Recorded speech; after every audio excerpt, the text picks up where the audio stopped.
నా ఊరొచ్చి నన్ను ముట్టే మగాడు ఆడు పిలుచుకొచ్చిన దేవుడు ఎవడు? నేనే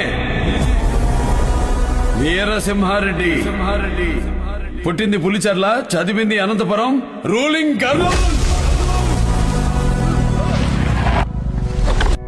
సచ్చేదానికి నా ఊరొచ్చినావా? ఊరు నీది కాదు, నాది కాదు, నా కొడక రేపటిది. ఆ రేపటి తరమే నీ చావు కోరుకుంటూ నా ఇంటి తలుపు తట్టింది. మాటిచ్చా నీ తల నరికి ఈ ఊరి తలరాత మారుస్తానని మాటిచ్చా. నరకటానికి ఇది గొర్రె తలో మేక తలో కాదు, గంగిరెడ్డి తల. తాకాలంటే కత్తి కూడా వణుకుద్ది. నిన్ను తాకాలంటే కత్తి వణుకుతుందేమో, నేను బరిలో దిగితే సీమే వణుకుద్ది.